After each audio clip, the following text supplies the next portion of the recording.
what existed before the physical world created by God? Ideas, just information. Just God. God was bored. It was like, make some animals that can think and solve problems. And for what reason? I think to create God. This is what I worry about. I worry about that's really the nature of the universe itself. That it is actually created by human beings creating this infinitely intelligent thing that can essentially harness all of the available energy and power of the universe and create anything it wants. That it is God. That is that, like, you know, this whole idea of Jesus coming back. Well, maybe it's real. Maybe we just completely misinterpreted these ancient scrolls and texts. And what it really means is that we are going to give birth to this.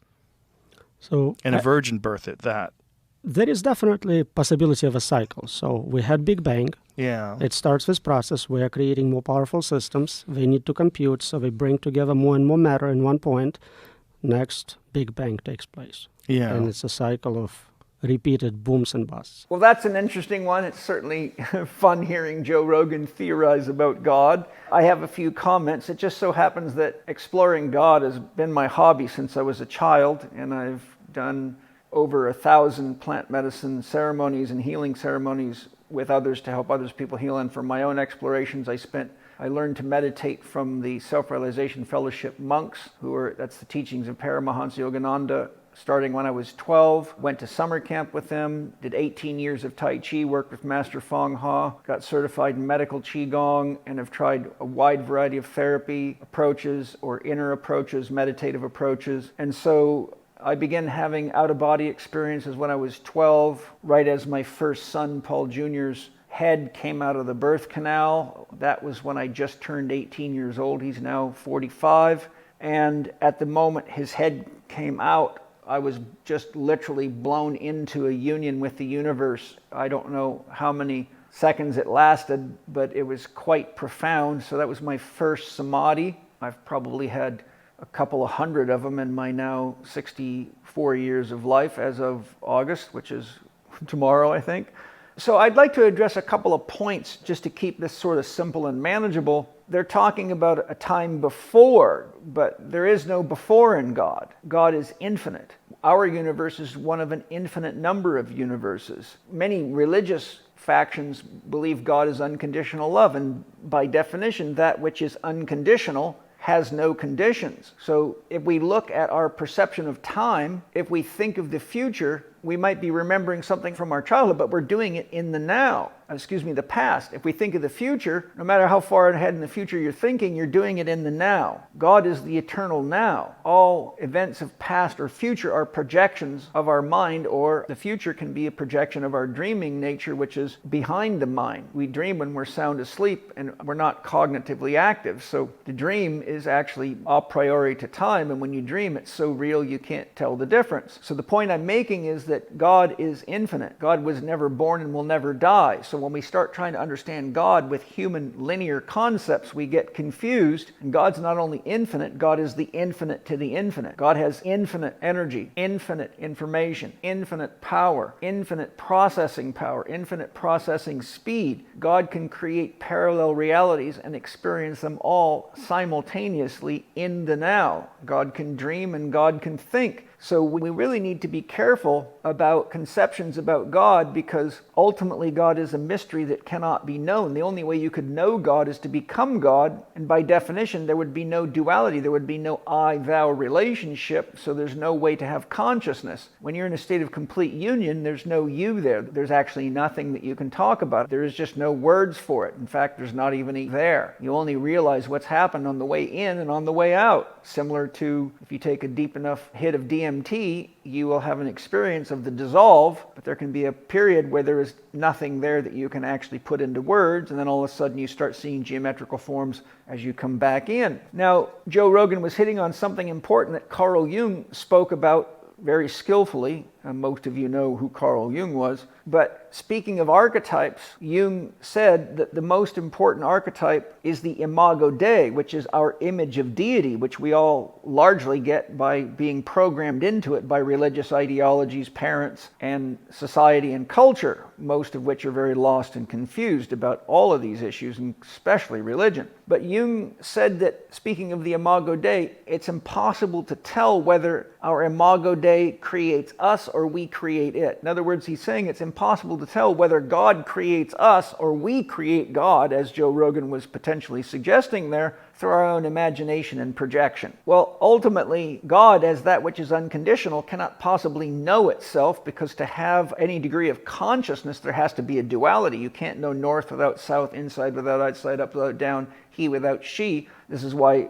psychiatrist and Jungian analyst Edward Edinger said consciousness is a psychic substance produced not blindly, but in living awareness of opposites. So when it comes to the imago Dei, it's, if you think of God as a mirror, it has nothing to look at but itself. And just like an eye cannot see itself and a tooth can't eat itself, the only way God can experience itself is to dream itself into existence, which creates a duality. There's a subject, God, and an object, that which is dreamed into existence. And once the two of them begin to relate to each other, just like we relate to people in our dreams, now you have the flow of energy and information through connection, and that is the flow of energy and information that we call love, but it's also the prerequisite for mind. You have to have 2 points of sentience exchanging information in order to have a mind. A computer's not a mind, it's a processor. It doesn't know what's going through it any more than a hose knows whether you're putting water or wine through it. So why I'm sharing this is because, as many mystics have told us, you can't define God. It's impossible to do. But human beings have this insecurity about indefinables, and we don't have the processing power to understand something that's infinite to the infinite in every direction. So the concept of a Big Bang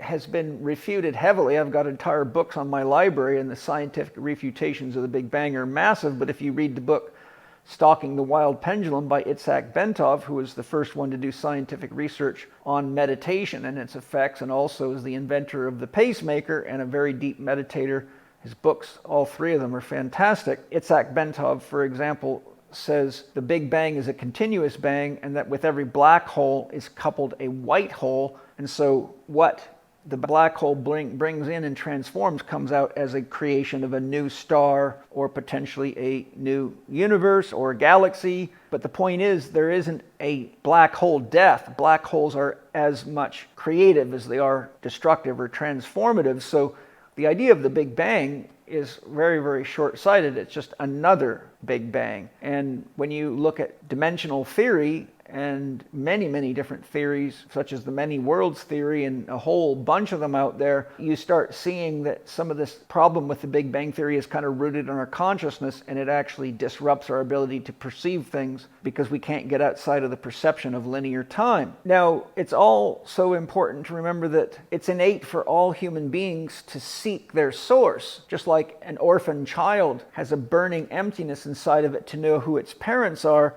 and will often spend their entire lifetime looking for their parents to heal that wound inside. Most of us, especially those that are more intelligent, have a burning desire to answer the bigger question, who is the ultimate parent of all that is? And that leads to the quest for God. And it's important to know that what we call soul is the consciousness within us. Aristotle says that the soul is to the body what vision is to the eye. So that's worth meditating on. It's not a physical reality. It's the flow of energy and information. And soul cannot be discussed without spirit, because a soul would have nothing to do without spirit. Soul is what feels and experiences, and spirit is what provides the flow of energy and information to allow the experience, and the entire universe is energy, information, and frequency, and soul is what is having the experience of it. But only God can give a soul. And so ultimately, if God is unconditional love, then the soul itself is unconditional love that is dreamed into an experience, and it spends its life or lifetimes ultimately on a journey looking for the hidden treasure, which is in its heart, metaphorically, which is unconditional love itself, and can only be satiated by what it is. And that is part of our urge to religion, part of our urge to connect and to love. When you look at how many people are suffering from addictions, ultimately what they're looking for is safe love. And so in order for God to know itself, it has to go on this journey into relationship, into love, and into mind. And through that process, we begin to awaken to who and what we really are. And Rumi describes this very beautifully in a poem. He says, God sleeps in the minerals, dreams in the plants, moves in the animals, and realizes, he uses the word himself, but I wouldn't use him for a god, because hymns don't give birth to anything other than a good bowel movement, and certainly not a universe. So if God was anything, it would be female, but God's not male or female. Now, we have to also realize there's nothing here but God, or there is no God. God is that for which there is no other. Or you don't have God, you got something else. God is the only being, if you will, that can create and sustain itself. None of us can do that. We all have to have external inputs to sustain us, such as breath, food, water, love. God creates that within itself, and that's partly why we're here. We are helping God sustain itself. One of the questions I encourage all my patients and students to ask is, what are we doing in God? What are we doing with God? And what are we doing for God? Because the more you understand about the truth of God, the more you realize God falls asleep in matter, and the process of spiritual evolution, which is what alchemy is all about, particularly spiritual or psychological alchemy, is awakening to the fact that you are a spiritual being having a human experience. You're not a material being. We create material form just as God dreams itself into existence and has the power, with infinite power and infinite processing speed. If you think an IMAX is awesome, well, look at the IMAX that's listening to me and watching me right now. And there you have the better theater. So there's nothing here but God. This is why I love the first principle of Sufism, which says, there is no God but God. I worship everything and everyone. And if we really understood what God was, we would understand that St. Francis of Assisi said, what we're looking for is what's looking. We would also understand that divisions of race, color, creed, male, female are all confusions as to the fact that we're ultimately all God and we're one family with nature and with all that is, and we should awaken to that before we destroy the planet and ourselves. And we also need to look carefully at the distinction between the story of Jesus, which, by the way, has 369 direct parallels with a much older myth called the myth of Krishna from Hinduism, and many others. If you read the book Christianity Before Christ, it's quite informative, and so is Kersey Graves' book, The World's 16 Crucified Saviors, and I could give you many more, but start there. The word Christ is not a name. It's actually a title or an accomplishment. It would be like you having on your driver's license Joe CEO as opposed to Joe Rogan or whatever your name is. Christ has about 11 different meanings, one of which is one who is united with the all. Whenever you have a samadhi or any union experience in which you realize yourself as one with the world, or one with the solar system or the galaxy or the cosmos, which is classically called a samadhi, you are experiencing Christ consciousness. Christ consciousness is that which holds everything together. It's the unifying principle. It is the principle of one with. It is a non-dual experience in its essence. It's an experience of complete unity. So whenever we achieve or experience unity, we are having the second coming of Christ, or the return of Christ, or the awakening to Christ consciousness, which is also Buddha consciousness or Tao consciousness. Christianity by no means has a stake on that experience. When it comes to the virgin birth, we must realize that the best way to symbolize God is zero, because God is simultaneously no thing and everything, and zero is not a number, it's a symbol. A symbol points to something else. It has a transcendent function. So zero as a symbol is the closest we can get to God in symbolic form, because God is the no thing that is simultaneously everything, which again, the left brain has a very hard time with. But if you multiply or divide zero by anything, it equals zero. But as I tell my students to do, simply write down on a piece of paper with a pen or pencil, 0 multiplied or divided by 27 or any number you want to use equals, and then I say, what did you just do? Well, most of them get it. They said, I just went through a process. Congratulations, you figured God out. God looking into itself is either multiplying or dividing itself by looking at and relating to itself. And even though what we think of as real is as real as it gets to us. Ultimately, it's no thing expressing itself as something, and Cheng Tzu said, form comes from emptiness, and emptiness produces form, and form transitions into emptiness. I'm paraphrasing what Cheng Tzu said, but he's basically saying all form comes from emptiness and returns back to emptiness. And if you study Hinduism, you have the concept of Maya.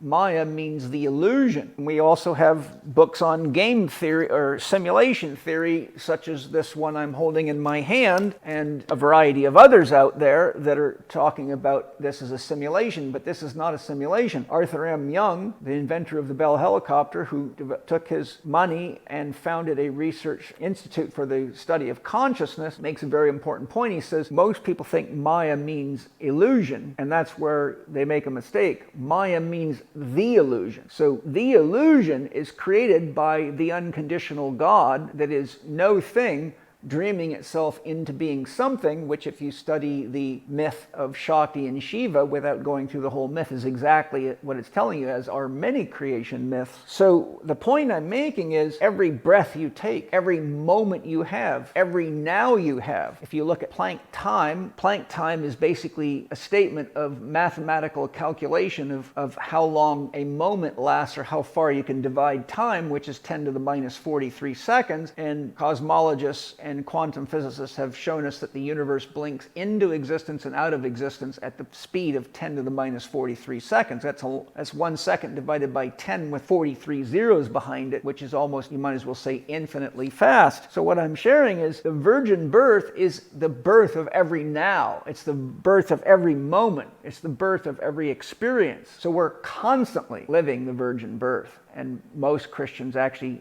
get that confused and think a woman that was a virgin had a child because they are so trapped in their left brain that they don't understand what an allegory is or what a metaphor is. So they take things literally. And I will close by making the point that Houston Smith, long considered the world's leading expert in world religion, who has died in the past several years, who I've studied everything he ever wrote and listened to countless interviews, said that there's 4 levels of scriptural interpretation. And I think it's very important to understand this because this is why we have such massive confusion in the world. The first level is literal. That's the lowest level of interpretation. The next level is ethnocentric, which means my group against your group. It might be interesting for most of you to investigate how many branches of Christianity there are right now. There are 45,000 branches of Christianity, each claiming to have the authentic teachings of Jesus. Well, if I was Jesus, I'd be absolutely rolling in my skin at how one message got turned into 45,000 branches of religion, which often fight like cats and dogs with each other. So this is what happens when any group tries to dominate another group, and religion has been co-opted by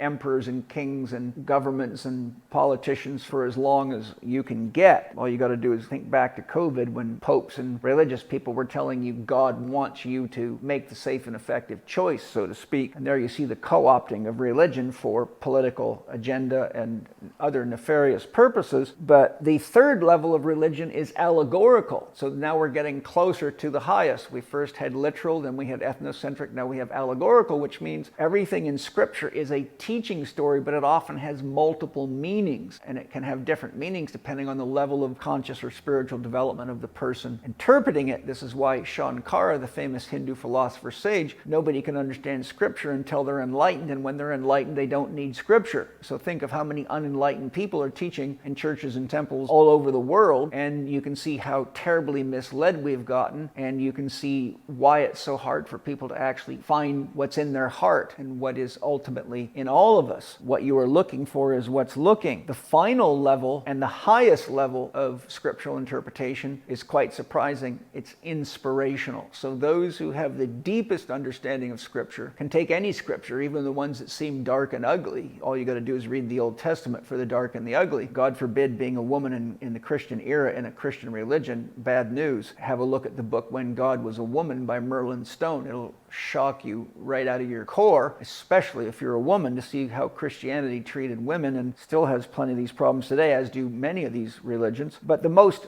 high level of scriptural interpretation is the ability to use scripture to inspire us to live more fully, to love more fully, to come into unity with each other, and to realize who and what we really are and celebrate life. So thank you, Joe Rogan. You're always provocative and interesting, which is probably why you're the world's greatest podcaster, and I'm very grateful to you. I hope you get a chance to read my book, How to Eat, Move, and Be Healthy. I think it would be very supportive of you and your family. And thank you all for joining me. If you're interested in more of my work in this area, go to myspiritgym.com. I have lots there for you and an amazing group of people that are committed to legitimate spiritual growth. And we learn and grow together. Aho! Lots of love to all of you.